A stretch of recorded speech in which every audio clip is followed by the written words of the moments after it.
Ladies and gentlemen, we are going to start right on time. So we have asked some of our colleagues to send the attendees into the rooms, but we will start right on time. So welcome to the Master's Approach to Critical Limb Ischemia.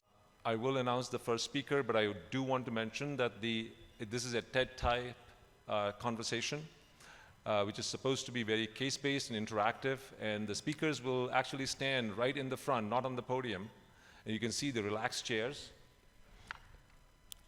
And the camera will then focus on you, Matt. When you actually speak, there is a central logo on the floor, which is a marker for the speaker to be. There are going to be extensive panel discussions. I and my co-moderator, Dr. Mehdi Shishehbor, are going to be in the audience trying to get those questions from you. I run faster than him because I have longer legs, but I will be able to cover most of the room. And also, but I do want to introduce my co-moderators and the panelists. I'll start with, of course, Dr. Tony Das, Dr. John Eidt, Dr. Peter Soukas, Dr. Chris Metzger, Dr. Shirling Tsai, who's a vascular surgeon, and Dr. Sayfo, who's also one of the speakers. So with this, let me invite Dr. Matt Bunte to speak on a case on retropedal and digital access. So this is all going to be very interactive. Matt, you are okay with the slide advancer? Yes. The floor is yours. Get closer to the logo. Great, thank you. Thank you so much for the invitation to speak today, and congratulations, Subhash, Mehdi, and the planning committee for another great meeting.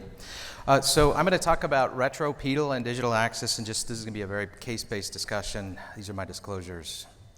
So I work a lot with we have a really great foot and ankle ortho section, and they do really complex repairs. And this was a patient that one of the surgeons had referred to me with a really complex right tibial talocalcaneal fusion after a fracture. This patient was done about 4 weeks before I had met her. She was discharged to a skilled nursing facility for rehabilitation. 4 weeks after surgery, her foot acutely worsened. It was really perplexing. She seemed to be recovering from surgery and rehabbing okay, and then had just an awful looking foot. It looked very ischemic. It was very painful. She had a classic ischemic rest pain and had no pre-op vascular assessment before coming into the hospital. To all the typical risk factors for vascular disease, however.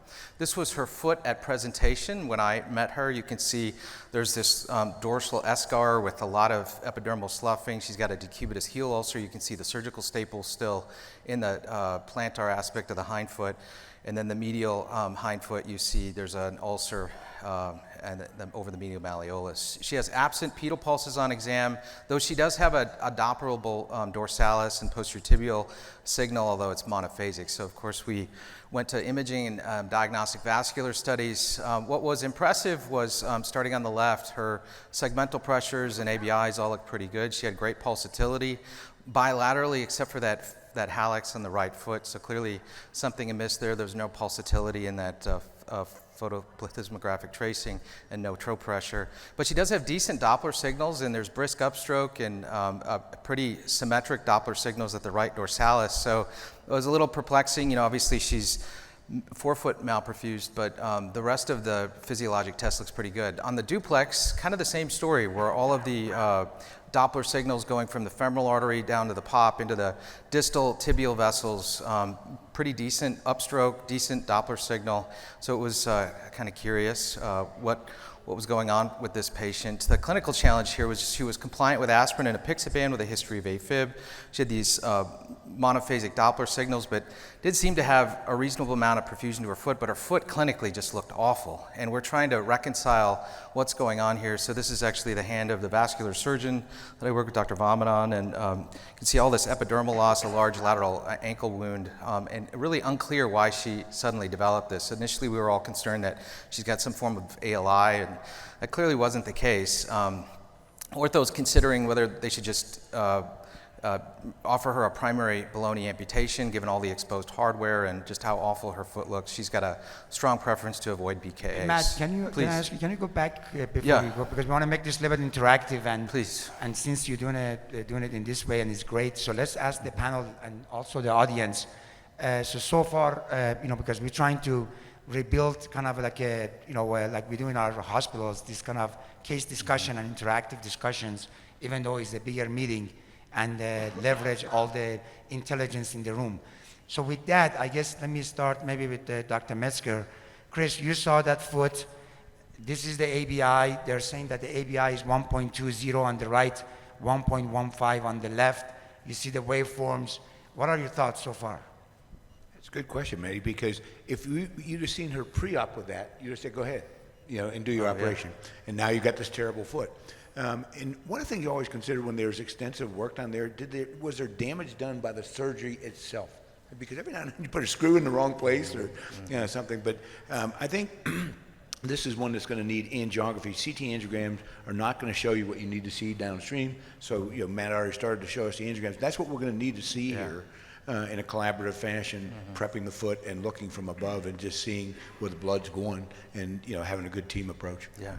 So how about you, Tony? Dr. Das.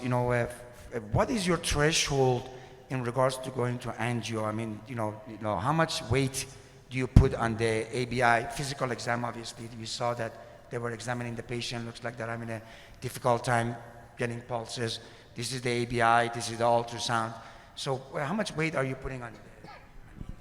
Yeah, so I think you need to know the anatomy, and you really, just like Chris said, you really won't get the anatomy until you do a selective tibial angiogram. The CT and MR images frequently, in this patient, obviously MR wouldn't work very well because of all the dispersion you're going to see, but literally looking to see, is there an arch? Is there a reconstructed arch? Or have you looked at every possibility? Is there hibernating vessels? I mean, you don't get that until you get a selective angio in these patients.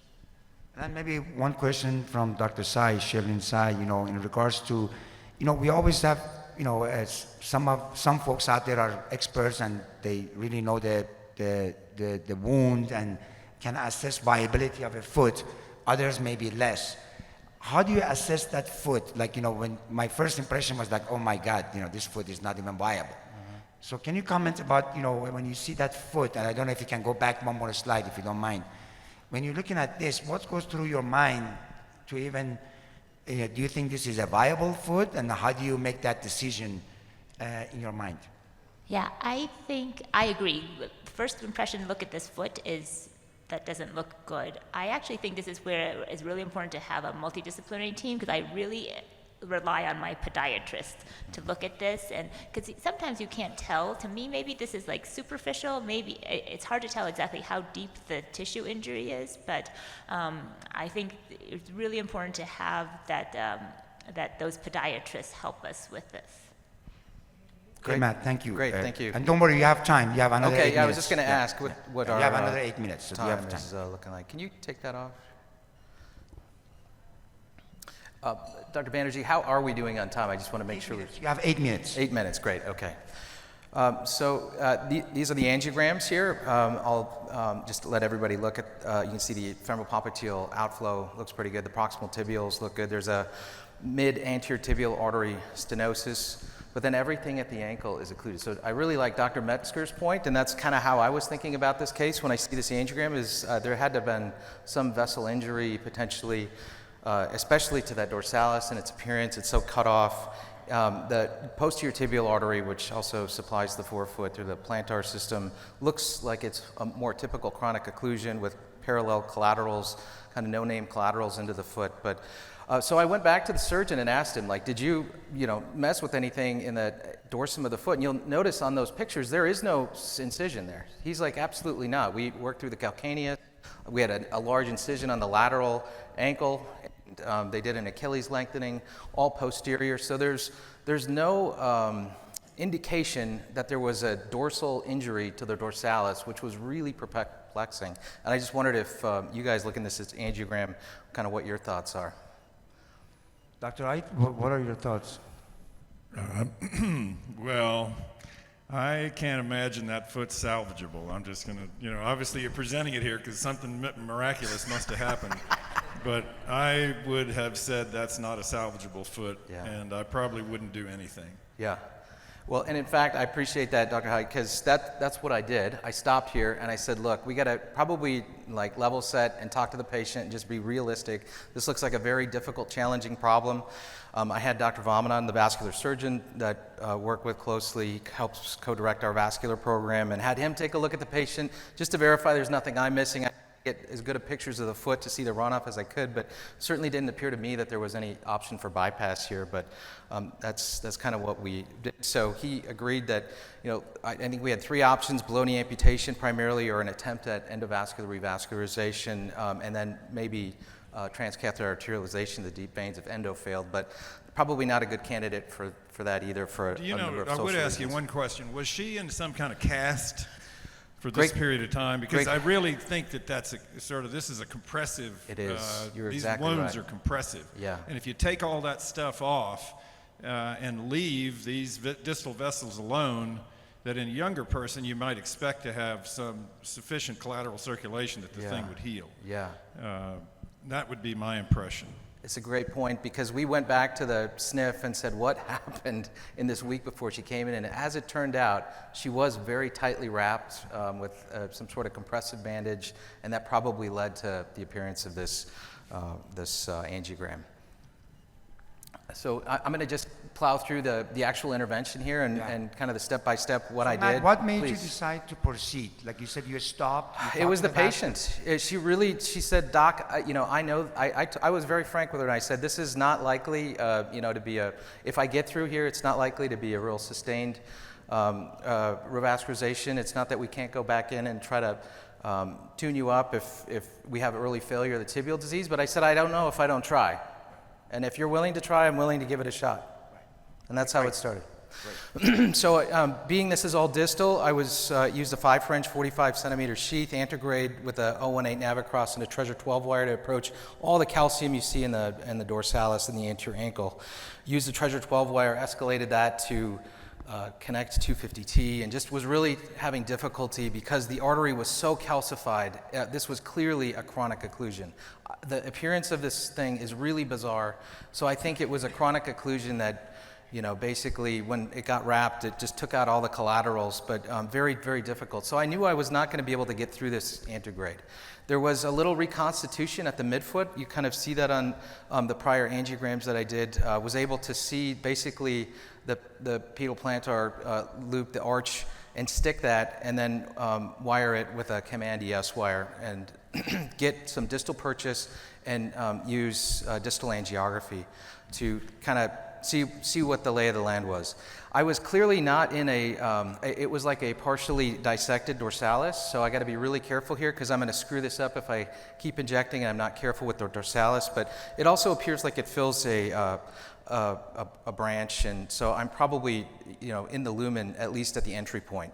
So I was able to use external ultrasound, a combination of external ultrasound and just multiple orthogonal angles on the foot to follow the calcium, was able to get it wired and then wired into the midfoot. Was able to cross with a Navicross and an Estado 30 wire, antegrade, and then confirm luminal position in the pedal plantar loop. I put a balloon in through the lesion antegrade and was able to confirm with an angiogram on the right panel there that I'm in true lumen and I'm in a good spot. And actually those vessels look okay. It's very difficult to get through between the pedal plantar loop and the distal AT where it was occluded. So started with a 2.5, a 1.2 balloon, and then escalated to a 1.5 and just get some room to get a 2.540 IVL catheter in, and then use a 2.0 by 120 balloon. This result does not look great. It looks okay. It's better than what we had, but that certainly was pleased with this. This is a very long case, difficult case. She had that anterior tibial artery lesion, that mid-ATA lesion, which we assessed with IVUS, and then treated that with a drug-eluting resorbable scaffold, an Esprit scaffold. In the anterior tibial, it looked great. You can see the markers on the scaffold. So this is the completion angiogram here, and maybe I'll just pause there. So let's see, Dr. Sayfo, what are your thoughts? Dr. Bunte here worked very hard, and we have now some flow. At least there was no flow before in the foot. What are you thinking? I'm impressed he tried. I mean, this is a lot of people would have just amputated the leg and said, you know, bad luck. But I mean, this is a lot of work. That's the definition of dedication.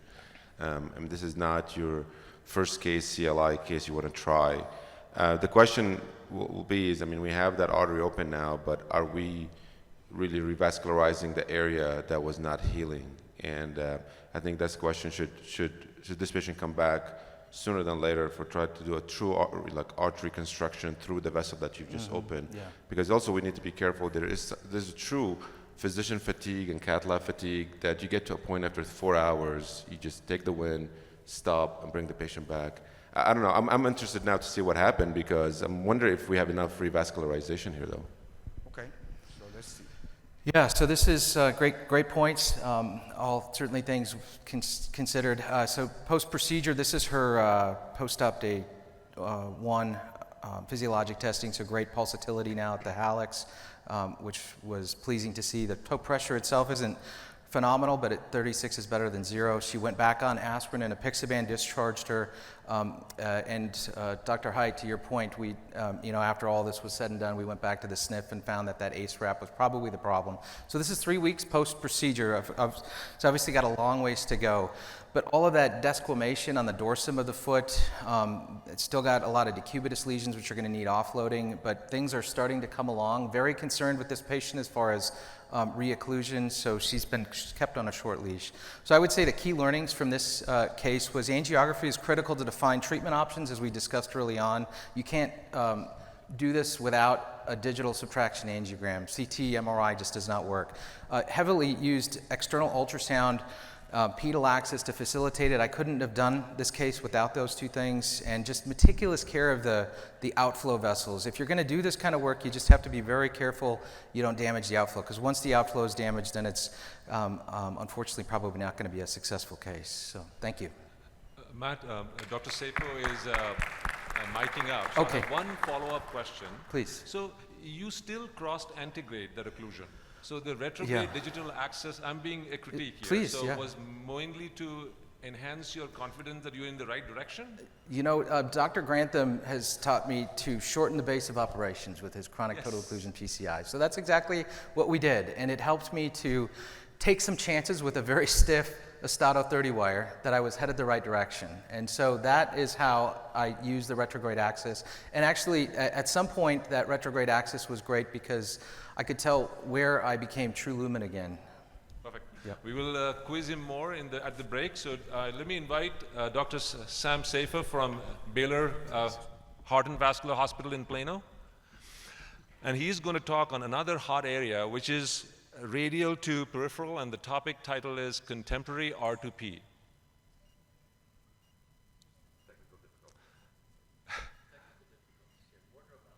Okay.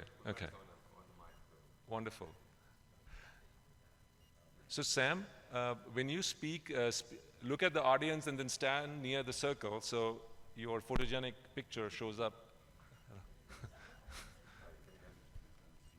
Hear me? And if you can ask the timer to be zeroed, if it is possible, and we'll get started. Sam, the floor is yours. Can you guys hear me? Okay, you can. Okay. My wife always tells me I'm too loud, so I don't need the mic usually at home. All right, so thank you guys for having me, and thank you for the opportunity to talk about a radial to peripheral and CLI, which I think a lot of people will be rolling their eyes saying, what are you talking about? There's no rolls in radial to peripheral and CLI, because we just saw the last case, how complex it is, but I'll try to show a couple of cases where that was helpful. So this is a 74-year-old male, and please be patient with me. Just this is a complex history. Try to summarize as much as the best if I can. 74-year-old male, BMI 40, recurrent occlusion of the left lower extremity. He presents with CLI and more of a resting pain. Multiple endovascular intervention 3 years ago, had a left SFA stenting, POP TB trunk stenting, AT stenting, and for a non-healing wound, and he had a recurrent occlusion. Had another intervention from the same operator with from the right groin that ended up with a pseudoaneurysm. Second operator saw the patient and he offered him an amputation. And after a failed intervention, the patient did not want to have an amputation, so he went and saw a third operator. That was 2 years ago now. He did multiple interventions. He did a laser atherectomy with DCB. He did another layer of stent in the TP trunk to get something to the perineal. And finally, the patient came with another acute thrombosis, received thrombectomy with penumbra flash 7, laser atherectomy, DCB. You guys follow me so far? So a lot of stuff done to this patient. Again, another groin complication. So the patient not only traumatized by the failed intervention, but he also traumatized by the complication of the groin. So this operator called me. It's like, hey, is there anything we can do, or should we send this patient for amputation? So I'll show you some pictures here. This is the final picture of the last intervention that the patient had. And the end of the picture is actually where the vessel ends. So really there's no flow below that. It's all collateralized. There's no good flow distally. There's just some to show some of the AT is open, but you can notice here there's a stent in the AT that's end at the ostium of the AT and the 2 layers in the TP trunk area. So at this point, we decided the patient had a multiple groin complication. We brought the patient back. So this is the option: amputation, fem to distal AT bypass, antegrade access to try to cross the double layers of occluded AT ostium, contralateral access, pedal access, or DVA. So what we end up doing, we're doing a dual access technique. We went from the radial, which gives us a lot of nice imaging modality, and I'm not sticking the groin, and we went from pedal access for the AT. And we were able to cross an occluded AT, but the difficulty was how to cross this double layer TP trunk. So what we end up using an Astato 30, and with a lot of kind of patient and just we're able to cross through it. I just want to let this one play one more time. You can see here we're in a dissection plane, and then we just, again, another dissection plane, and we're able to poke through that 2-layer of stent. We tried from pedal, we tried to treat the AT. We did a IVL, then kissing balloon, and we took a picture. Let's see if this one play. So we took a picture after we pulled the wire, and you see this slow flow in the AT. So we're not optimistic that they're going to stay open. So what we decided at this point, again, will be debatable, is we end up stenting through the PT, through the AT to the popliteal. We use a larger stent, a 5x100, because we're landing in another stent in the AT. And what we did, we rewired from the radial, and we did a kissing balloon. So this patient final result is, I think you just passed through it again. This is the final result. This has actually been 14 months since we did this procedure. So this patient is very happy. He did not have to come back for any other intervention. I'm going to run to another quick case to show the possibility for radial. This is the case I did yesterday morning, actually. And this is an 84-year-old male, non-healing wound, had a recent SFA stent, had an attempt to open his PT. They were able to wire, but they were not able to do anything else besides wiring. And he was sent to us for a second opinion. We did a transradial access. We crossed the PT with a Command 018. We microcathetered with a Sublime 200 catheter 018. And we switched to an 014 475 Viper wire, and we ended up doing an Ariane laser 0.9 that has a 220 shaft on it, and which is the balloon angioplasty, and this is the result. That was yesterday morning. So tips, right radial versus left radial, I think this is a debatable. If you are someone who does radial, this is a hot debate. I do 90% of my cases right radial unless there is reason to go left radial. The sheath depends on the company you're working with. There's different type of sheath length.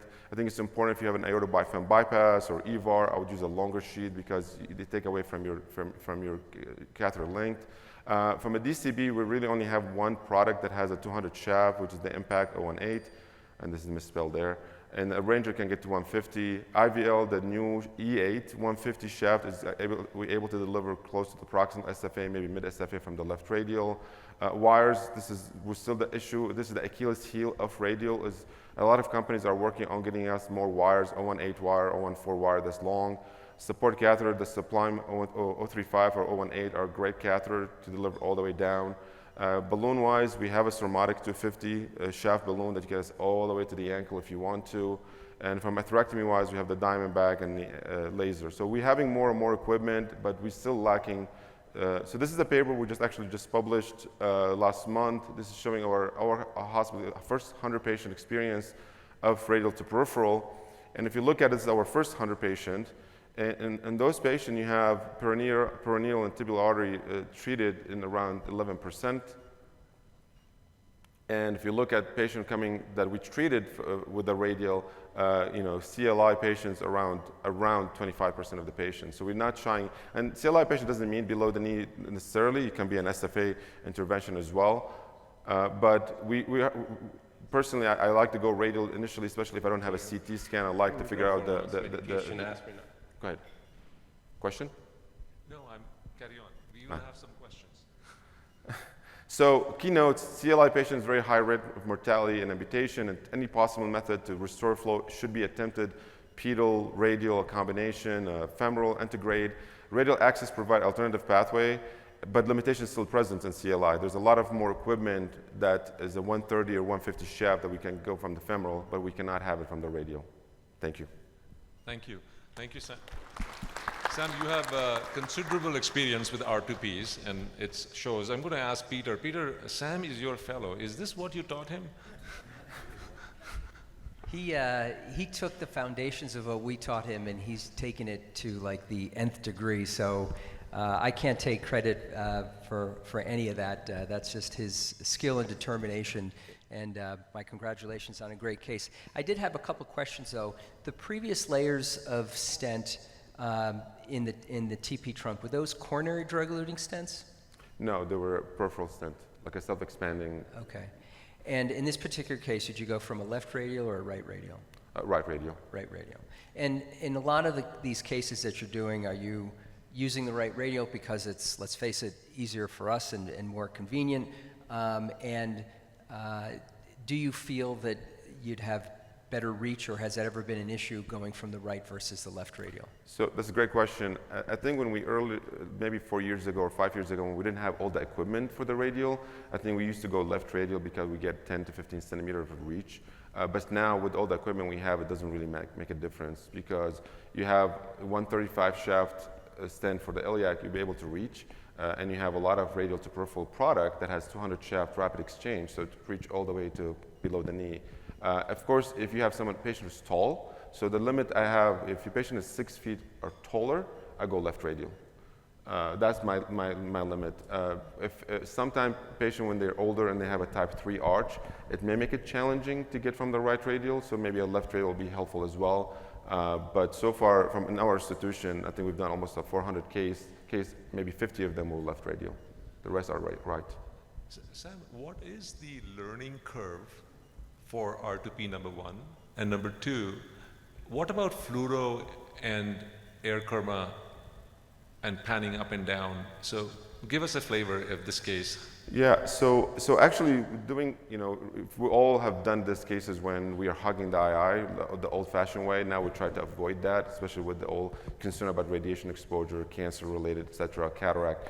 So we've had a paper published at TCT last year that compared iliac intervention radial versus femoral. And what we noticed in this patient, there was no difference in radiation time, radiation exposure, and none of that. Actually, there was less mortality with the radial approach, but I think maybe that's patient selection. But based on that 50 patient versus 50 patient, there was no difference in the radiation exposure. Any other technical questions, Chris, because I'll keep it short. I'll be the slight old curmudgeon here, and I see that 3 of the authors of your paper are sitting on this panel, so I'll be careful, and I don't want to lose my cardiology card.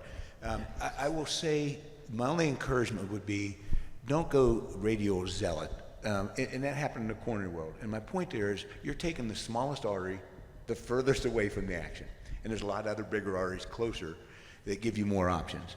And so it takes really careful planning. First you didn't have any groin access, you got to do something. But just remember that you have some equipment, but you don't have all. And what that means is you get into a complication, and it's hard to get out with the equipment that doesn't reach, number 1. When you start getting into aorta iliac, it's really hard to put an 8 French sheath through the radial, no matter how good you are, or 7 French. And some of the VBXs. So it's a selection process. It's another option. But I wouldn't just go devout and say, I'm going to go from the 2 farthest extremes, the tibial and the radial, and do everything in there. It's not criticism, it's just a comment to not go radial or bust on everything. No, I think it's a great point. I think you've showed many cases over the years of those complex iliac aortic cases, that if I think I need an 8 French or I'm worried about a perforation or need a cover stent, I think radial is not there yet. Of course, for example, Gore just had the VPX version 2, that's 7 millimeter that go through 6 French. Again, but iliac is 11 millimeter, you don't want to do that. But I agree with you 100%. We still have limitations, especially with the CLI. If you want to do the bioabsorbable scaffold, other product, those are still 150 shaft, so you're not going to be able to reach from radial. So selecting your right patient, I think, be very selective. If it's a straightforward, simple case with a balloon angioplasty for below the knee, I think that's appropriate, or the patient cannot get groin access. Thank you. Thank you so much. That was enlightening and a great novelty. So let's move on to our live case transmission from the University Hospital's Harrington Heart and Vascular Institute, Case Western Reserve University in Cleveland, Ohio. Tom, it's over to your technical team to connect us. It'll be a free-flowing discussion with the panelists and the moderators, so please feel free. The two fantastic operators who are going to be doing this case are Dr. June Lee and Dr. Yulanka Castro. So, Mehdi, this is your institution, so we'll be very kind. Thank you. Okay, well, Thank you. June, please, if you want to introduce the team and the case, that'd be great. Thank you, everyone. Thank you for having us, and certainly we're going to be joining you later this evening, actually. And June Lee, this next to me is Yulanka Castro. We have a wonderful fellow, Noor Tashdish, and another fellow, Atif Rana, as well. With us in the team, we have Katie, Ivan, Kyle, and Nick on the monitor here. So today we're going to be showing you a very interesting and perplexing infrapopliteal CLTI case. Noor, go ahead. Okay. Good morning, everybody. We're going to be presenting an 82 years old, next please. 82 years old man with a history of coronary artery disease, a history of CABG. He has AFib, he's not on anticoagulation due to the GI bleed. He has a preserved ejection fraction, diabetes. The patient presented with non-healing lateral left heel wound 4 months ago, and he is on aspirin, atorvastatin, amiodarone, metformin, insulin, dapagliflozin. Next, please. And as you see here, the wound. This is the ABI and the PBR. As we see here, the patient has a severe infrapopliteal disease proven by the TBI of 0.19, as you see here on the left. On the right, we have a blunted waveform also, as you see on the PBR. Next, please.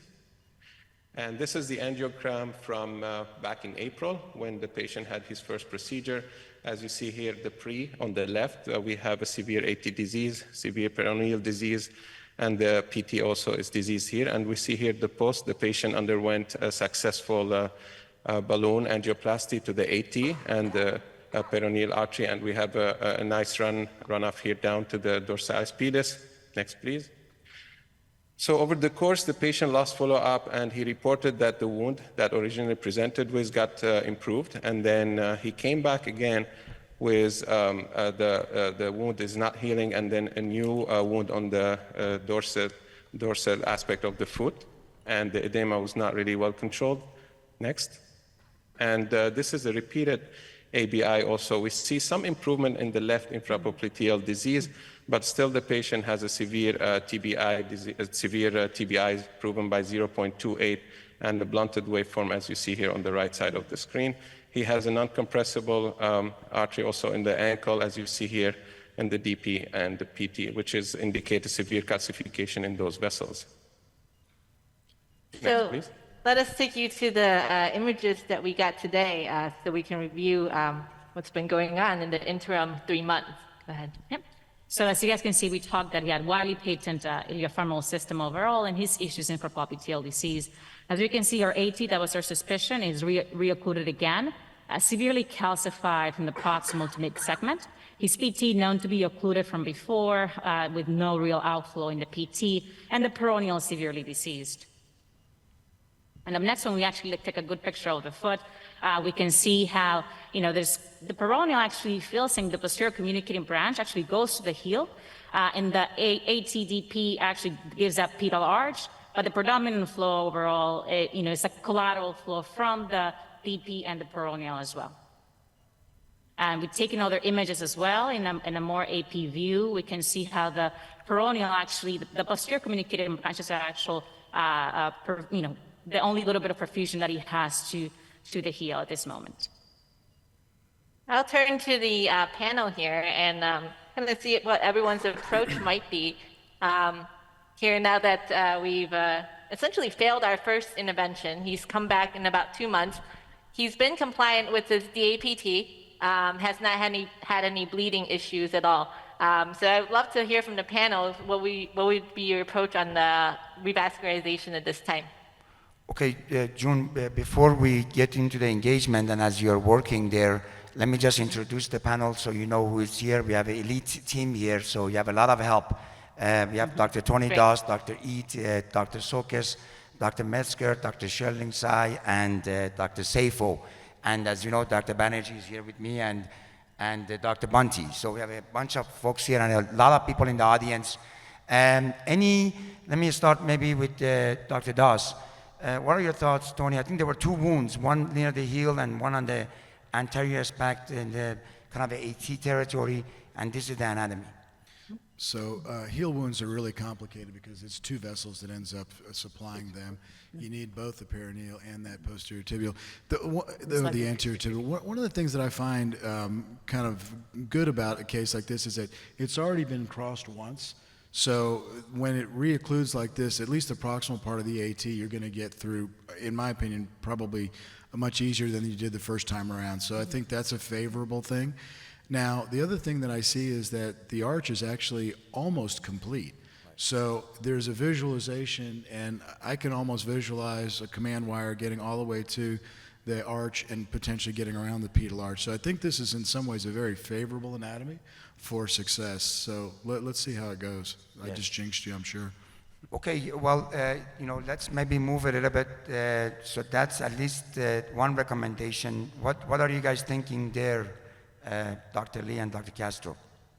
That's great. So we echo some of Tony's thoughts here. We actually thought that the AT should be pretty easy to cross, given that we had already intervened upon it 3 months ago. So what we actually did was this time we went antegrade, knowing that the inflow was patent. We decided to go antegrade in the event we encounter any issues with calcium. And we knew up front that the calcification was going to be a little bit of an issue. So we actually performed an OCT. We gently ballooned with a 2.0 millimeter balloon. We crossed with the Command 14 and the microcatheter CXI. We confirmed that we were we didn't see your angio when you crossed AT. So have you crossed AT yet? Because we crossed the AT. I actually did not save the crossing, but we saved the. We did save the. Okay, we did save the crossing. It was relatively easy, and then we confirmed that we were true lumen into the dorsalis pedis. Can you guys see that? And what wire did you use and what support catheter to get through the AT? Looks like you got through it and you confirmed. Yeah. We were able to easily cross it with a Command 14 and a CXI for support. Okay. Again, so we're antegrade with a 6 French catheter right now. Okay, great. So now after you cross, now you're doing some imaging to understand the calcification better, and you did OCT, is that correct? That's correct. So we did an OCT run to understand what the mechanism of failure was and to understand truly the burden of calcium. Can you guys see my OCT image here, okay? Now we can, yes. Okay, great. So as you know, an OCT catheter is only about 75 millimeters long. I've done a few of these in the tibial arteries, and what you can really image nicely is actually more of the proximal and mid-vessel of the tibial artery. It's important to park your catheter right at the junction of the popliteal heading into your tibial artery so that you have enough forward pressure with your contrast as you're injecting and taking your OCT image. So the pullback starts from approximately proximal to mid-segment of the cap. And here you can see a lot of restenosis here, and you can appreciate that the plaque is actually pretty soft here. You can see my little my magnifying glass. And as I scroll, what you'll see is that there's, in the proximal segment at least, there's essentially 360 degree of calcium. It's very thick. And that's true throughout the entirety of the tibial artery. It's nice with OCT that you can appreciate the entire circumferential calcium as well as the depth of the calcium. June, that is fantastic. Also importantly, thank you. Also importantly, we were able to extrapolate what size the vessel is In the very proximal segment here, you can see I measured it approximately 2.8 millimeters the diameter. As we know, most tibial arteries tend to be anywhere between 3.0 to 3.5, depending on the patient's size. So knowing this OCT, our approach actually changed a little bit based on the amount of calcium. Happy to hear your thoughts. We actually decided to do CSI to ablate some of the calcium here. So we have a Viper wire in currently. And I'd love to pick the panel's brain about whether or not you would also agree with atherectomy here. Would you just balloon here? Would you try to stent here, given that he's failed one intervention already 3 months ago? June, as this is fantastic, and Yulanka, this is great work. While you continue with this part of this procedure, my job, along with Mehdi's, is to trigger controversy. So let me start off with the panel. Now, you have an AT that supplies the entire pedal arch. And by golly, that's a good day when you are able to cross it. Why not tackle the peroneal and leave the last remaining vessel to the foot untouched? Chris, you disagree completely? So a couple of things. One, I agree with going the anterior tibial, and I agree with Tony that later you can go around the dorsal arch. And I think fixing that and the peroneal will pick up enough of the pedal in both directions for the PT.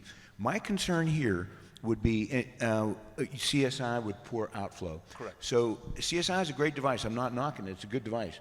But it does have some degree of embolization, a particular degree, and when you get into small tibial vessels. So the question would be, do you drop a small NAV6 and a 017 tip Viper down here just to protect that one remaining vessel? Because if this goes down, then you're really having trouble.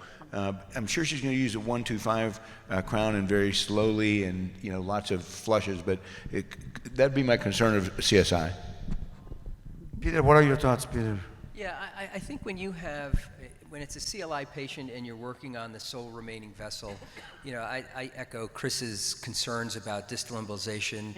We know that there's going to be a higher risk of perforation and distal embolization with atheroablative technologies.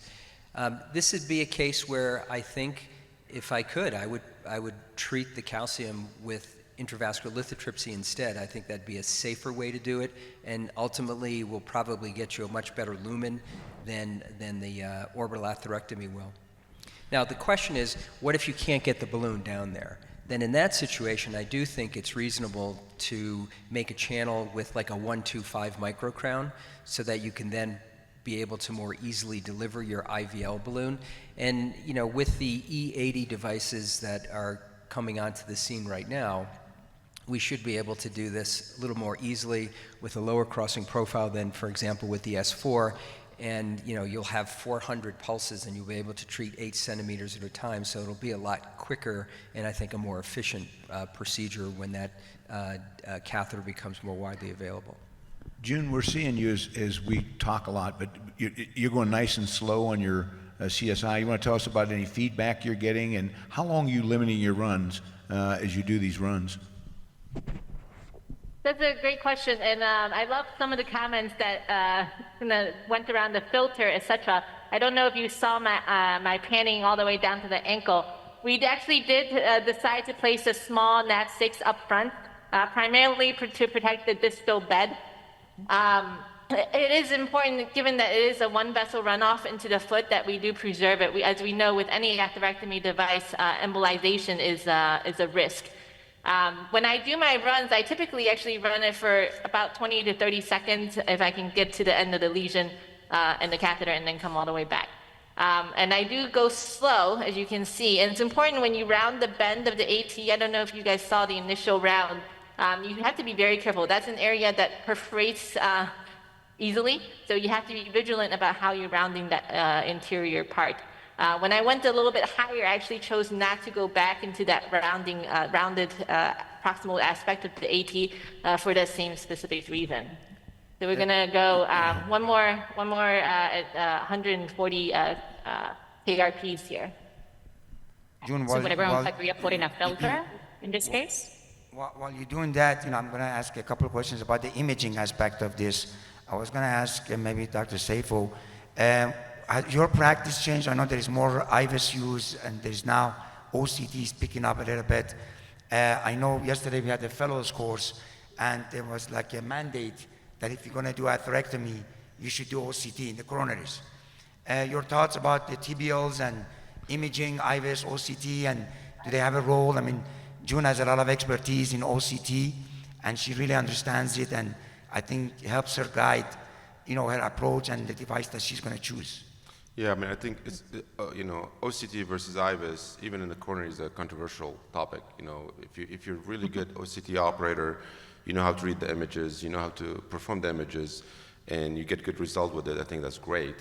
It's just more comprehensive, and of course, you need to have ability to inject contrast through that vessel. So if you have an occluded vessel and you don't want a balloon before you image, then you really don't have choices. You just have to do IVUS. Even with IVUS, depends on what IVUS product you're using, different, penetration and the quality is different.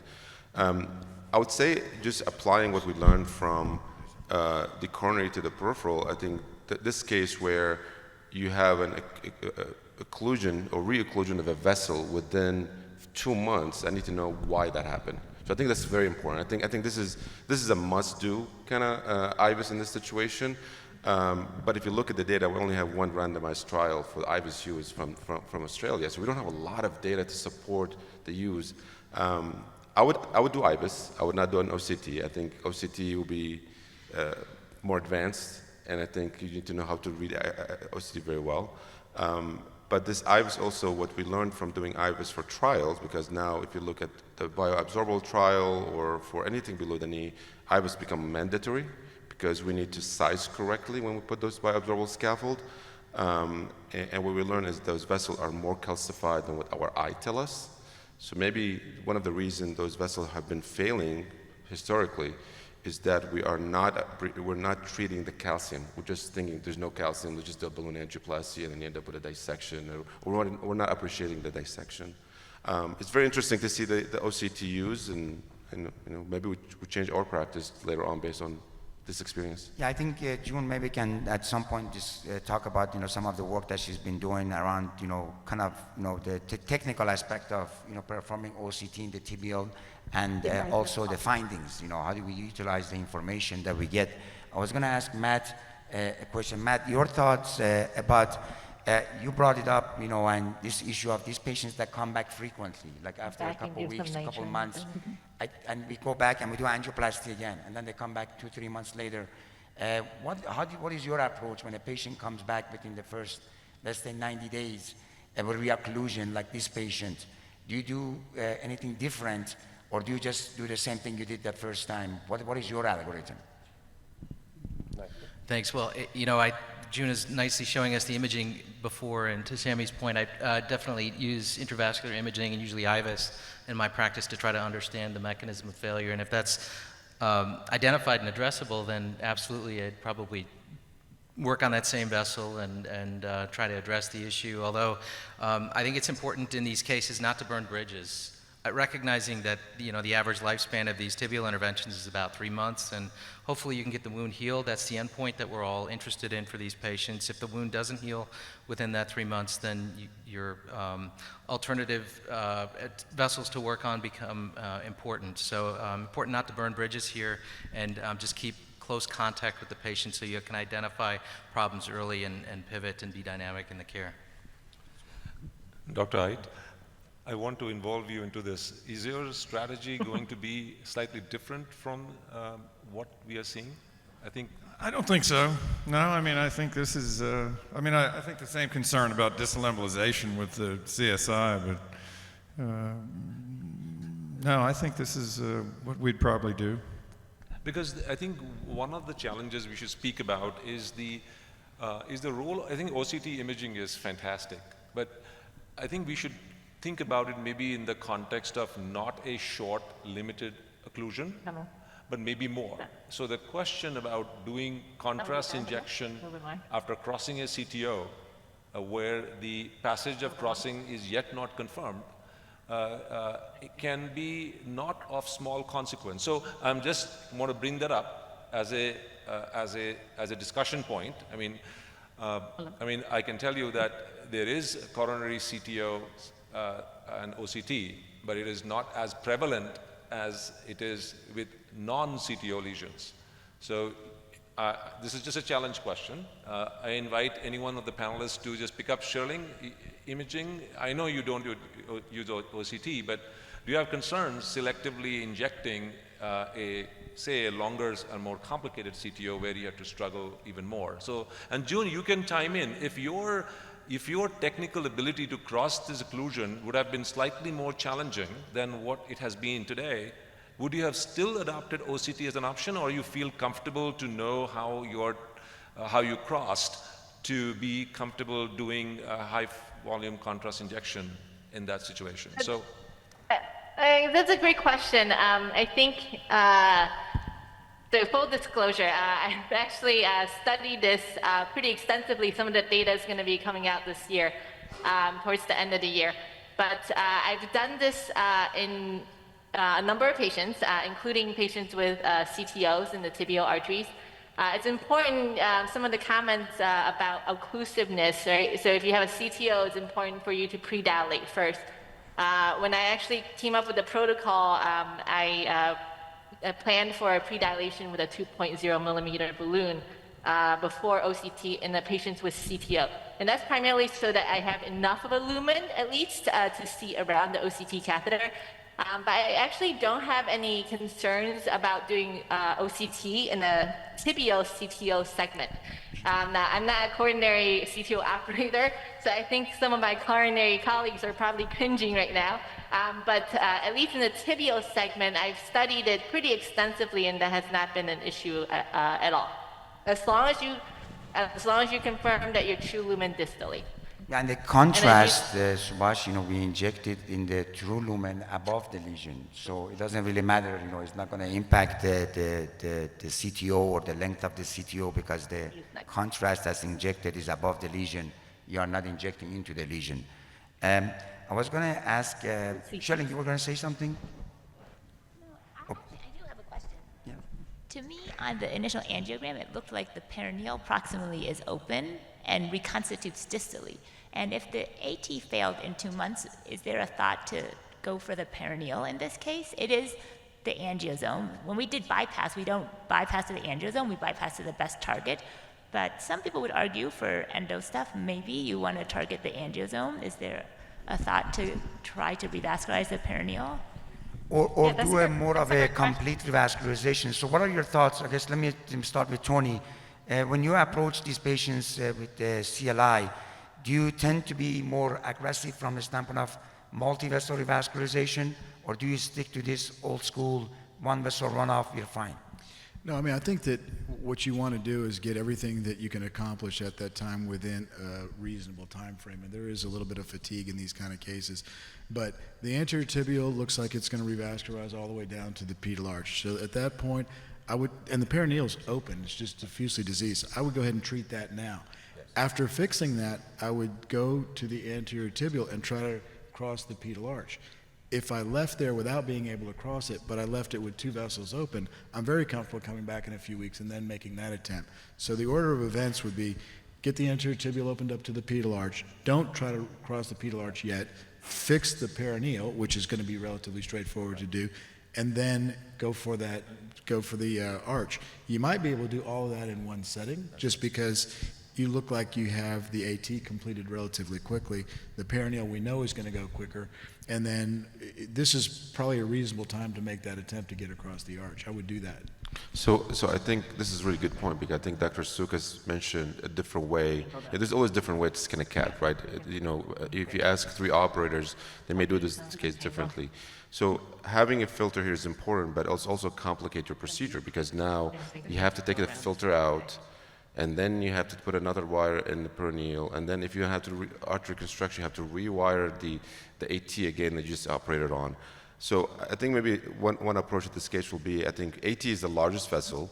It's feed the arch. I think this should be the first one to treat. I think I would have, maybe Dr. Shamas had a nice paper recently published about below the knee intervention with the laser, Arion. I think I would have done maybe Arion laser in this case, followed by either Eidt or maybe Serenator balloon. And then if there is a dissection, because I still don't understand why that vessel failed, so I wonder if there was a dissection that was not appreciated, and then maybe you can tack it with a bioabsorbable stent. And then you go after the perineal, and if you're tired, you stop, bring the patient back 4 weeks, and do the artery reconstruction. That would be my approach, but again, there's different ways to skin a cat in all those cases. I was going I to think ask my Dr. threshold Sayfo for what bioresorbable would be relatively low here. If it had, I mean, take cost and length and right matrix sizing, into account. But the fact is that to maintain that AT, at least intermediate term, you're going to need a scaffold, and I would like to see some reasonable use of bioresorbable scaffold here.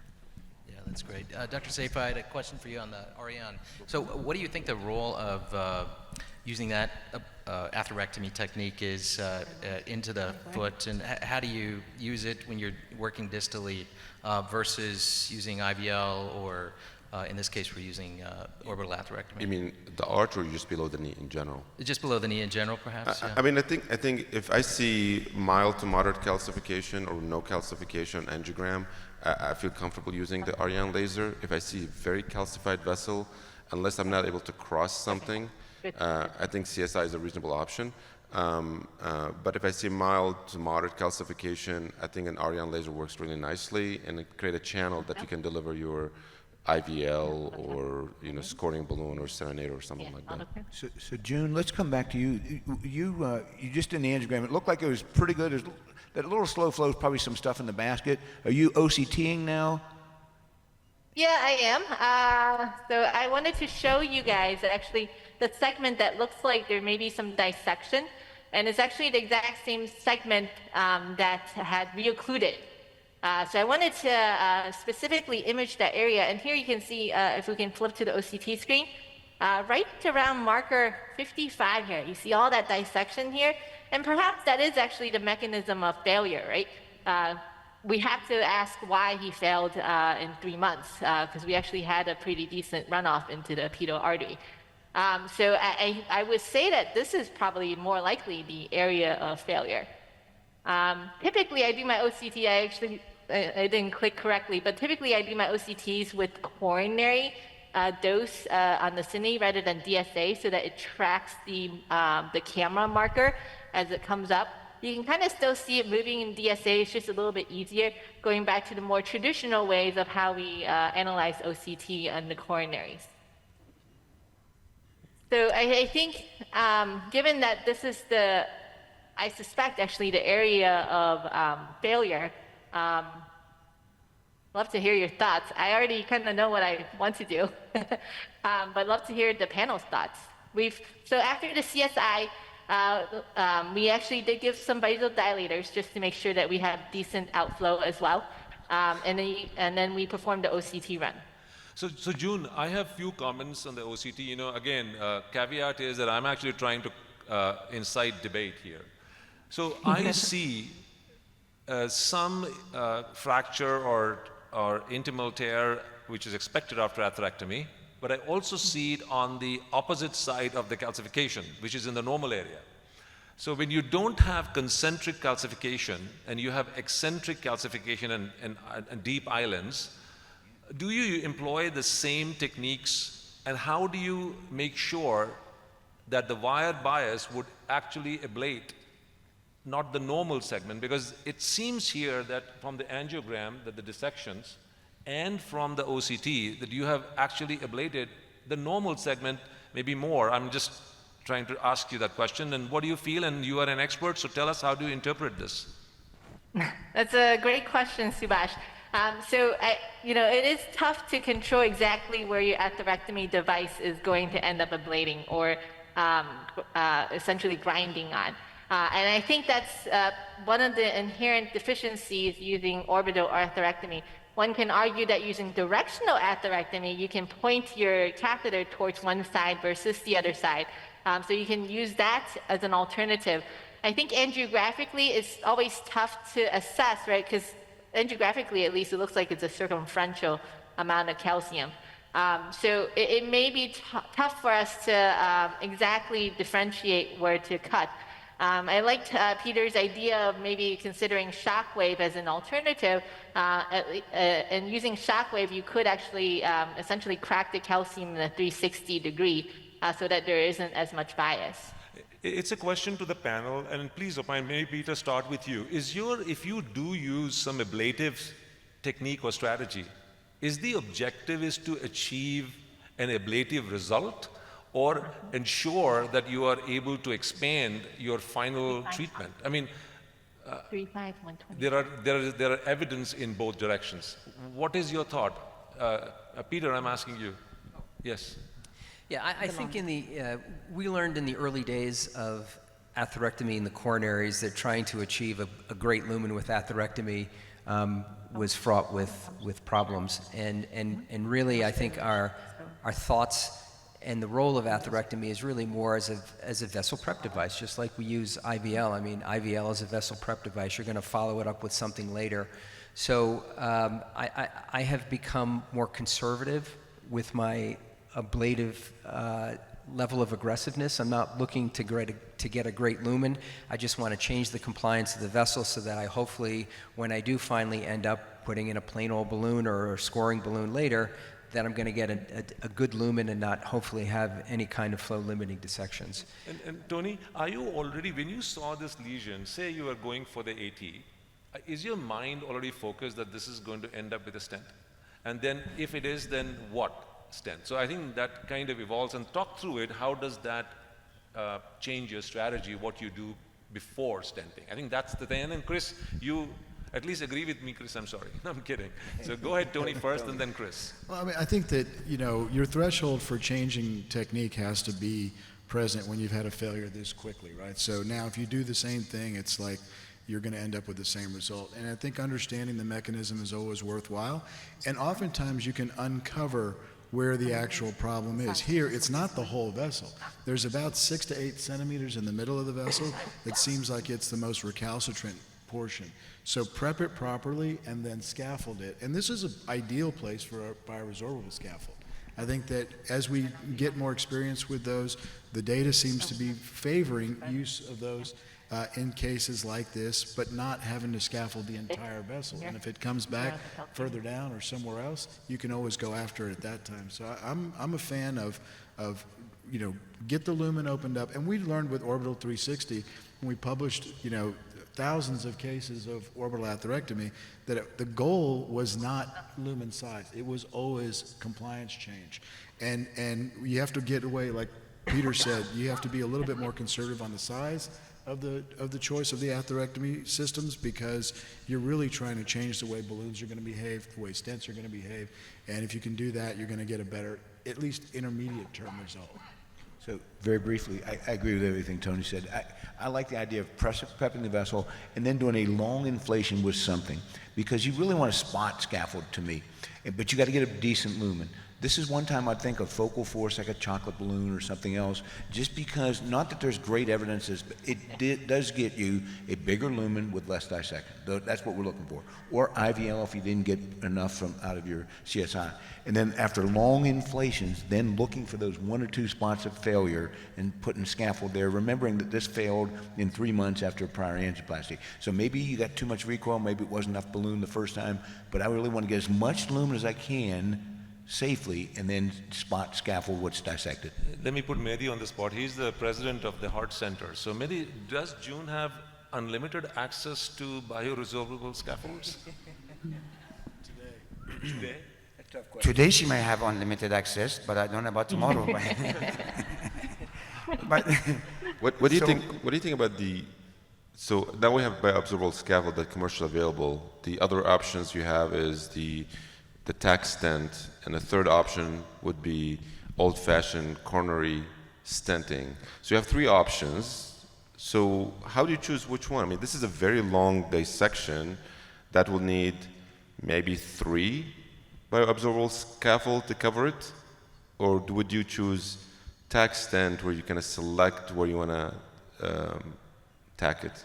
Yeah, I don't think it's a long dissection, honestly. I think I'm in agreement with the panel here that, this is a more focal area that has failed now. And the issue, at least in my mind, is that now with the data that we have, with the FDA approval and the commercialization of the bioresorbable stent and the randomized trial, there is really evidence and indication to use a device for this that has drug and is also resorbable. So that, especially for these kind of shorter lesions, now we deal with 30, 40 centimeter total occlusions, that's going to be a different ballgame, and hopefully in the future we can have both resorbable and DCB, that we can treat those long lesions. So the TAC doesn't give you the drug effect, and we don't have a DCB for this area. So that's a level of a limitation for me, at least, if I have an option for a drug. The next one is that, would you use a DES, like a coronary DES versus bioresorbable? And that comes down to, I guess, I'd love to hear what the panel thinks, but the FDA and the indication. Tony, what's your thoughts? Like, the company did the trial, got the FDA approval, they have commercialization. Do you put weight into those things, or? I mean, you always have to put weight into what's indicated and what's approved. Obviously, it is. But we work in a world that doesn't have approvals for everything that we want to use it for. So as physicians, you do have the latitude to be able to extend. The approval basically is that you can put it in the body. The question is where and how many you put in is kind of up to you. And I think that the goal here is to get out of this procedure with a higher success rate than what you left the last time around, and I think that this device will end up doing it. There is a reason, Mehdi, I use the word unlimited, and the rationale is going to come from. And I'm sitting next to Subhash, so I'm getting controversial vibes here. So, the way Life BTK was performed is the lesion that was prepped got scaffolded. So in this case, it's not spot scaffolding if you're going to be true to how the device was studied in the clinical trial. It's scaffolding, up within 10 centimeters of the ankle, essentially, is how the device was studied. So I guess, is that how we are going to use it in practice? And I'll just leave that to the panel. What about? Go ahead, Peter. Go ahead, Peter. Well, let me be a contrarian for just a minute here. So the commercial price for the Esprit is what, like close to $4,000? $2,500. Wow, I got to call my rep then. He was quoting me a price Be nicer to your habit people. of $4,000. So right now, I could put in a Medtronic Resolute stent, and we have a contract with Medtronic, so I could get a 38 millimeter stent for $400, or I could put in an Esprit for, I think the close only to person, 10 Peter, who times can that. afford this stent here is Shirling. She works for the VA. So, if you're talking about the proximal half of a tibial artery, we've been doing coronary drug-eluting stents there and have had really quite good results. So in my mind, from an purely economic standpoint, what's wrong with putting in a bunch of coronary DESs where you're going to get a great scaffold, and we've had proven results in the periphery that you can get, very good primary patency rates. Now, the other option that we're going to hopefully have that we need to keep in mind is the micromedical solution stent, which was studied in the STAND trial, and we know in the HEAL registry, for example, there was an 88% primary patency rate at 6 months, and these were stents that were put in all the way down to just above the ankle. And in fact, they've been commercially available in Europe, and people have actually been putting these stents below the ankle. So we're going to have more options in the future, and for these long tibial occlusions, it's going to be economically very disadvantageous to try to put in a bunch of balloon expandable bioresorbable stents, and especially for the distal third, that's still an unmet clinical need, where this stent that I'm referring to potentially may offer a better bailout option, for example, than a TAC. Great points. Let me go back to Dr. Lee and Dr. Castro and see what's going on. June, do you want to give us an update? Looks like you've done some angioplasty, and what's happening? Yeah, I swear I did not pay the panel to make all my points for me as we were working. You must have read my mind. But we did, I actually did think that we needed more vessel preparation. So we went in actually with a slightly oversized chocolate balloon, as Chris Metzger mentioned. The dissection is minimized with a chocolate balloon just because of the nitinol caging. So I thought we actually needed to be a little bit more aggressive with vessel preparation, despite what we saw in OCT. So I actually went 0.5 size higher than I had anticipated. We went as high as 14 atmospheres on the chocolate balloon just for good vessel prep. And here's the angiogram after that chocolate balloon. So to me, right now, looking at this angiogram, and I'd love to hear your thoughts too, there's essentially two areas of concern to my eyes.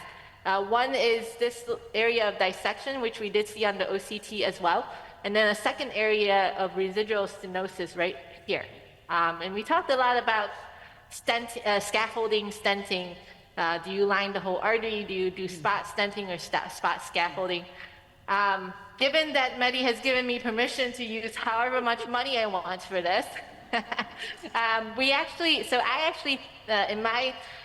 my view, I actually want to scaffold actually this little area where the dissection is. I think in my gut, it feels like this is the area of failure. That's likely the mechanism. So I had previously measured the OCT lumen diameter just proximal to it to be about 2.7. So one can oversize a little bit on the drug-eluting resorbable scaffold, or DRS. So you oversize a little bit so that you have good apposition up against the wall. So we're going to go ahead and deploy that. Some other things to go through here with DRS, for those of you that were not participating in the trial, it's important to go up slow as you inflate the stent, approximately 2 atmospheres per 5 seconds. And more importantly, actually, you want to hold the pressure for about 30 seconds after the stent has been deployed. So you want to make sure that the scaffold is up against the wall for a full 30 seconds before you let the balloon down. It's important to size at minimum 1:1, and you can oversize a little bit as well. The drug itself, similar to our drug-eluting stents, elutes over the course of 3 months. The scaffold itself retains the same radial force for about 6 months' time. And then ultimately, the scaffold does resorb completely by about 3 years. June, the ultimate controversy is to trigger controversy between two operators. So Yulanka, are you in full sync with June? Let me contest this and say, look, you don't see a near normal zone of landing, and trying to putting a more limited BRS, it may not really be ideal. And the second question to you was that, did you quiz June to do another OCT after you have done the chocolate balloon inflation, just to justify that your dissection flaps really require a scaffold? Yeah, that's a good question. I think, the areas that we're looking at before in the OCT are the similar areas that we're looking right now in our angiogram. Definitely things improved a lot after chocolate inflation. Some people could argue it looks, we have really good flow, it looks quite good. Sometimes we, like in our prior intervention, we actually left it with some dissection and had good flow, but our thoughts are, hey, how do we prevent this from happening again? How do we give the most optimal results so we can preserve this tibial flow in this patient in this case? But yeah, it's one of those, one of the things that we wanted in this case specifically was to make sure that we would give him some more permanent, or at least a little more long-term durability to his tibial flow in this case. June and Yulanka, you guys have about 18 minutes, so just to give you a sense of the time that's left, and looks like the filter may have some debris in it. Either there's a spasm, or these filters, the size of the vessel is small down there, so it could be some spasm, there could be something in it. What are your thoughts here, Chris, in regards to vessel preparation? I know we talked about it a little bit, but specific to bioresorbable stent, because we know that if you don't do a good job of vessel preparation, these stents don't have a lot of radial force and it could be problematic. Do you want to make some teaching points? So a couple things. One, this new generation scaffold has thinner struts than the first one, so it's improved. That's important in these small vessels. But you are absolutely right. Vessel prep's everything. We've seen vessel prep. Beautiful job of vessel prep here. And now I think it's just at least 1:1, as June said, maybe a little bit oversized. And then usually post-dilatation, even with your vessel prep, you're going to post-dilate with a non-compliant coronary balloon very carefully.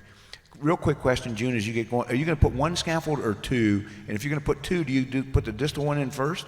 Or are you just going to try to get that one area? I'm actually planning on just one scaffold. Yep, okay. Because the dissection, I measured it actually under DFA. The dissection itself is approximately 28 millimeters in size. So I ended up choosing a 3.0 by 38 millimeter scaffold. Again, sizing essentially 1:1, slightly oversized, but enough length to cover that dissected area. It is important to consider the runoff here, as we had discussed before, and as Mehdi has pointed out. Given the fact that it's a one-vessel runoff, we were very careful. We placed a filter just to make sure that we did not send any debris downwards as we did our atherectomy. And during the entire case, I don't know if you guys can hear me whispering in the background, but I've been given vasodilators throughout the entire case, just to ensure that we are vasodilating all the microvasculature, so that if there is extra debris that goes down, say I shower into a collateral, at least it will be vasodilated to accept some of the extra debris. And certainly after the scaffolding, after post-dilating, what we'll do is remove the filter and see whether or not we need to do anything else. Hopefully not. My initial thought was to scaffold the dissected area, and I was going to actually see what the distal segment of the tibial looked like, where that recalcitrant calcium was. It actually looked like it was about a 20% kind of residual stenosis. So my gut was that actually, because the wound is quite small, I actually thought that that area could be left alone at this point. And it's a little bit lower in the calf. It's approximately at the lower one-third part of the calf. So kind of questionable whether or not that would be an area for stenting or scaffolding. So I decided to leave that area alone, actually. Dr. Eidt, I'm And looking... here, just one more comment. Here you can see after the scaffold is deployed. Here I'm going to zoom in one more here and maybe do a coronary cine so everyone can appreciate the scaffold markers. Here you can see the little teeny tiny markers right by the balloon markers. Those are the metallic scaffold markers. So if you are deploying two scaffolds kind of back to back, say I wanted to cover a distal segment, what you want to do is have those two markers abutting each other, so right next to each other or kissing. June, you have 15 minutes, so continue working. I'm going to ask Dr. Eidt. Dr. Eidt, would you have at this point taken a slightly larger, longer balloon at low pressure and keep it up at that lesion for a slightly longer period of time, or you would proceed with stenting? I think I'd probably use the shockwave personally and not the CSI, and then I probably would have used a long inflation, longer balloon. That probably would have been my approach. But I mean, I think this is fascinating, and I'm anxious to see the result. So you mentioned... So this was a 3-millimeter balloon max at this point, right? 38. I had a hard time hearing exactly what the... We did a 3.5 chocolate. And it's a 3x38 scaffold? That's correct. It's a 3x38 scaffold. We did a 3.5 chocolate to pre-dilate. And we will be post-dilating with a 3.0 balloon as well. So the question is, you know, the company come up with the different sizes but different length. But in reality, do we really need a short scaffold? I mean, who would use less than 30 millimeter or 38 millimeter in any case? Absolutely you do. The reason is, if you're saying you're doing a TP trunk or something, you don't want to overlap these. You just, slight overlap. So sometimes you need those building blocks so that you're not covering a, bifurcation of perineal and posterior tibial, or, going into the distal pop. So that's why you got to have those little building blocks. You're right. You wouldn't usually take one 18 millimeter scaffold, but you need them for the building blocks, I think. That maybe, so for our institution, we need to ask for those, because we ask for 30 and 36, 38 only. But that's a good point. Sam, anyone knows what is the longest length of the scaffold available? 38. 38, that's the longest. 38 is the longest. I see. Now, I think they're working towards others, and other companies that are in trial have 60 or longer. So that's important to know, because we do need longer scaffolds, and everybody knows it. Yeah, because those below the knee lesions are rarely your beautiful, like, small, discrete, tiny lesions. It's always a CTO or multiple sequential lesions that you can have dissected in multiple areas. And that's what the beauty was from the TAC stent. The idea behind it was that you can put it in sequential areas, which again, it's hard to place and it requires a lot of learning curve to it. But I think the bioabsorbable scaffold with the medication in it brings a very interesting technology to the market. I think, Tony, what are your thoughts about, this, also from a standpoint of, innovation and new technologies? We were just talking here offline with each other. There are other technologies that are right now being developed with bioresorbables that are longer stents. And I think having these trials and this data also encourages, the field to evolve and give us the tools that we need. I mean, we have been limited in below the knee. I mean, let's be honest here. And shockwave is not definitive therapy, it's just vessel prep. So from a standpoint of drug and for longer lesions, we have been struggling. Any comments about, how you think this is impactful? Well, I mean, there's a big difference between getting things approved and getting things that we need, right? So a lot of times, if you look back at the evolution of, for instance, even self-expanding stents, the average length of lesions in the initial trials were 4 to 6 centimeters long, but those aren't the lesions that we were seeing. And then we used registries to figure out whether they worked in longer lesions. And then we went to the companies and said, look, not only do we need stents this length, we need stents that are 200 centimeters long. When I remember talking to companies with Gary Ansel, and we'd talk to folks and say, we need a 300 centimeter long balloon. This was 15, 20 years ago. And they would look at us like, is anyone going to use that? Now, you can't imagine not having a 200, 250 centimeter long balloon in your lab. So I think that, first of all, it's approval. If it's safe and efficacious, and then expanding the horizons of where you're going to use it. I think we're going to end up with, very likely, long deliverable IVL. We're going to end up with more scaffolds. We're going to end up with longer scaffolds. All these things are an evolution of what's going to happen because the disease is not focal. But to get approvals done, we got to prove it out in more reliable ways, and I think that's just classic with everything that we do in the peripheral space. Tony, procedurally, would you do another run of imaging after the stent deployment? I wouldn't have done the first one. No, I'm asking now. No, I think the thing is that if you balloon dilate and prep well, then your imaging, what are you going to do differently other than post-dilate? So I would probably just be aggressive to post-dilate and not necessarily go back and forth with imaging because angiography does tell us a lot at this point. Well, I think she should, because I personally agree, because you're going to end up in a disease segment. You have angiographically, you won't be able to see the edges. And I think, June, are you planning to image, and what is Yulanka telling you? Actually,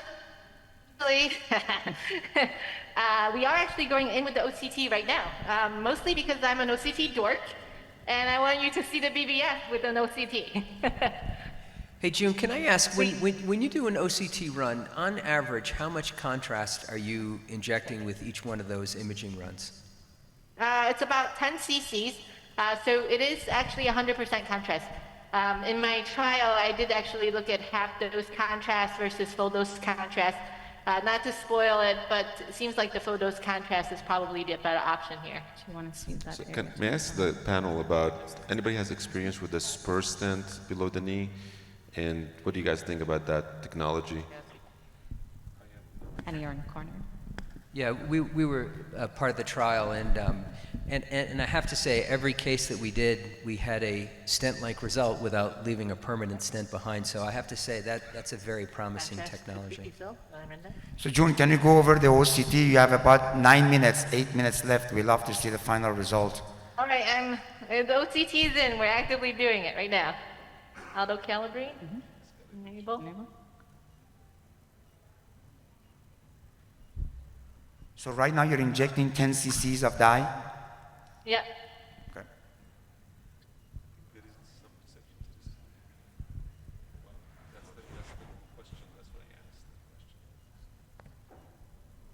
So you can see the BBS on OCT here, and unfortunately, the other thing is about OCT is that you kind of see everything. So you can see dissection kind of proximal and distal. At least angiographically, when we did our planning for where to land the bioresorbable scaffold, we decided to land it right at the area where the angiographic finding and dissection was the worst.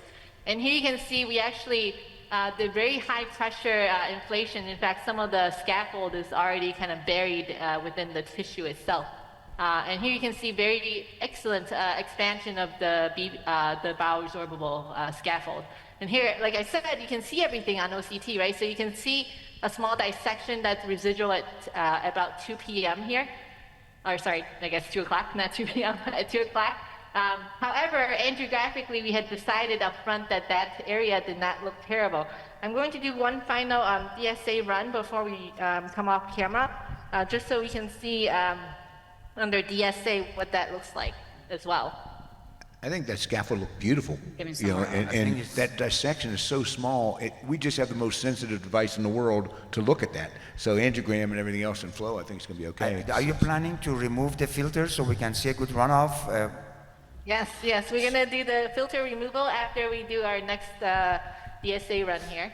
But I would say that at 2 o'clock at one of the locations, sometimes the length of the dissection is less important, the depth of the dissection is more important. And at 2 o'clock, June may agree or disagree, there is a slightly deeper dissection penetration, which I think is inconsequential, and with OCT you're going to see more.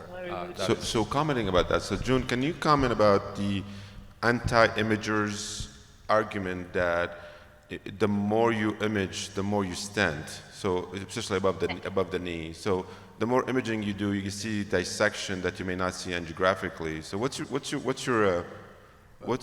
your thought about, you know, that comment? That's a good question. My approach generally still kind of falls within the realm of if it looks angiographically that it's flow limiting, I would put a scaffold or a stent in. But independent of that, I think it's important to essentially fight the urge to over-stent or over-scaffold. Otherwise, you're going to end up with the entire leg being instrumented. So we're going to remove the filter because I see that our flow is not that great. So we're going to try to remove the filter to see if we can improve some of the outflow here too. Yeah, I think you're making Mehdi's point for him of getting that filter out, because I think some of it's in there. The only question is now is do you throw another wire down there before you take the filter down? Right. If you took an 035 Navicross down there and dropped a second wire, if it's dissection, you've not lost your wire position, you take the Nav6 out and you've got good flow. We knew it was okay before, so you're probably okay, but I think that flow is the filter, hopefully. Right. I don't see it. And that's I think a good teaching point is that, you know, if you don't have good outflow, it may give you the wrong impression that there is disease, and then you end up going there and putting more stents and more ballooning. So getting a good angiogram now with a good runoff, it would be helpful. Okay, good. Push the wire. So there's actually a way that you can maintain this wire. It's important if you do this though, don't smash the filter too much, such that it actually pushes all the schmutz out. And very seldomly, when you do this little trick, the filter actually gets lodged in your sheath, so you have to be careful. But there is a way that you can actually retrieve the filter and then push the bare wire, since we're using a NAV6 system, either a bare wire or the Viper wire back in, so that you don't lose wire access if there's concerns that there's residual dissection. And you did that with the Navicross? Yes. I did that with actually the filter retrieval kit. Okay. So that's an important point too, and you taught me something there, June, because you left your wire there and still got your Nav6 out. Usually the mechanism of getting it out is taking that 019 tip all the way in. How did you do that again, June? I'm sorry. I want to learn from you. So what I do is I push the retrieval in. I use the wire bevel to retrieve the filter into the catheter. Mm-hmm.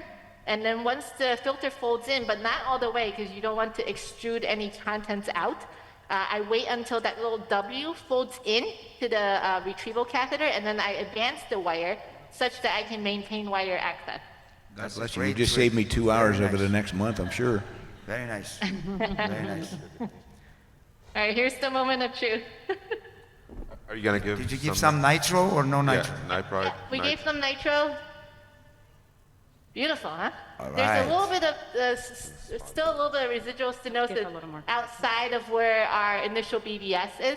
So I may actually end up, while we're off camera, I may actually end up putting a second scaffold there, just right in the mid-calf. And you can see the metallic marker of the scaffold. So we may actually abut it next to the first scaffold. Would you guys try to put another long 200 maybe taper balloon inflated there for a couple of minutes before and just reassess, or just a longer balloon? As we all know, anytime you balloon and you wait about 10 minutes, it always recoils. But certainly we can do that. We still have the chocolate balloon that's available. I would just be careful if you're putting a chocolate balloon in with a stent or scaffold, so as not to catch on the device that you had already deployed. And also, I think that they did a lot of work on the vessel prep, so that tells you that if you have not done a good job of the vessel prep, then then obviously I think going back with a longer balloon is a good idea for sure. So you still All right, have and the there's the runoff. foot. Yeah. And to Shirley's point, where, we're planning to treat the peroneal as well, we're planning to do balloon angioplasty to that as well, which we did in the past, we're planning to do as well, so we can optimize as much as we can for this patient. Excellent. Thank you, everyone.